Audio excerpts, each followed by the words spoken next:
Dressed to kill. Goes for an hour. From high fashion to dynamic function, discover StarWear in StarWear. An exciting new character-focused specializations that let you define your identity and take on challenges ahead, including the return of a legendary friend from CitizenCon's past. StarWear. No, StarWear is what you put on. Starcloth is what you use to make the clothes. There's a few things that can be done in this one, right? But I think it's more than just the clothes. I think we're going to be looking at them talking about the limitations of what you wear is what you can do. So for example, the restriction on wearing heavy armor in a pilot's chair. We could also be looking at suit specializations as well. So the difference between a combat suit and an industrial suit. We could also be looking at like being able to customize helmets, being able to customize your armor, being able to customize, features on your armor as well. Clothes on armor as skins would be neat. They'll probably they might showcase something like that.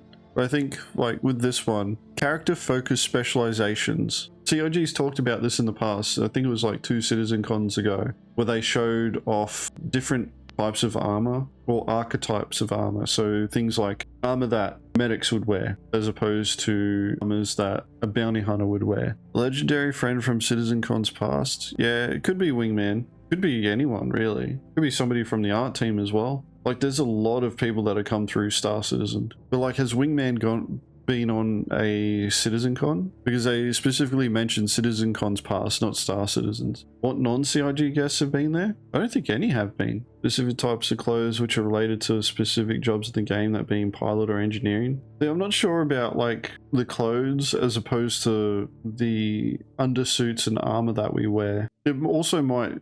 They also might talk about the impact of wearing undersuits all the time. They might go into that. I'm not sure. Uniforms? Like, what's a uniform other than a specific color and specific cut of clothing? Like, technically you could create uniforms already just by selecting color schemes and then delegating what type of armor sets you wear. Like a lot of organizations will do same color chest and pants with different colored arms and helmets to try and denote a uniform. But it's been a while since we've heard from CIG with regards to archetype based clothing. Jax McCleary, that would actually make sense. Yeah, it could also be that as well, flying wombat. They could also showcase bounty hunting stuff too. Bounty hunting is supposed to utilize specific tool sets. To me, in my mind, it would make more sense that they would have, all right, these are the types of armor that you have. These armor pieces have slots on them that you can put modules into and then customize your armor that way. That way you can have like 3 different armors that look different but all have the same properties. Armor progression based on reputation, I hate that. I hate that concept. I should not have to worry about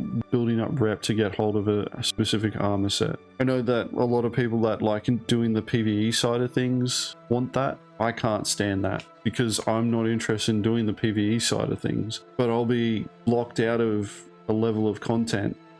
You mean like the Duster armor? Okay. So you mean like on the NPC side? Even then, I'm still not a big fan of like the scaling of armor. When I see that, I'm just like, armor should just be armor, and what you do with it is based on its capability. We were supposed to be getting non-lethal weapons for a long time. Just pay the cartel for it? Yeah, that's exactly what I'll end up doing. Like, I'm not gonna fucking grind those missions. But that's the problem like that I see with any sort of reputation associated armor sets, right? Like someone somewhere has got to get the rep to get access to it. And if I have to go through the process of obtaining that myself, and my fear is like exclusive reputation based armor. So only you can get that armor, and if you try and give it away to anybody else for a price, it disappears. It shouldn't, but it might. Like, I think this is just about the armor archetypes and how they're going to finally bring them in. Rep lockers would be only corporation, government, or gang lock styles. And even then, there should be knockoffs that could be obtained. The gameplay solution would be not to lock it, but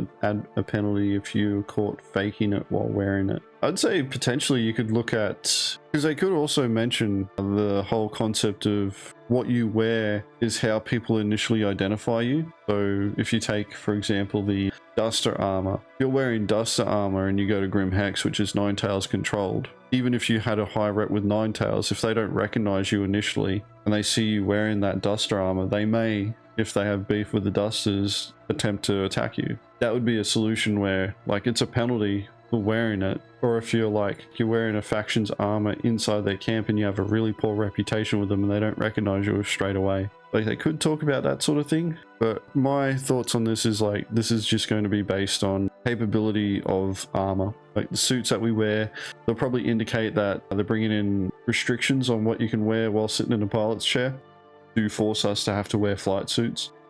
And what, like the return of a legendary friend from CitizenCon's past, probably Jax McCleary, and he's going to be wearing like headhunter armor or something like that. He joined one of the pyro gangs and he's come back, he's all tatted up. Like flight suits more G's before you red or black out. Yeah. Gameplay demo as Jax. Yeah. Alright. I think we've kind of covered this one to death though. Like, I don't know if we can really extrapolate more out of that. Like, CIG has showcased a lot of cool looking armor in the past that we just don't have access to. So I'm interested to see what they'll go in that particular segment there.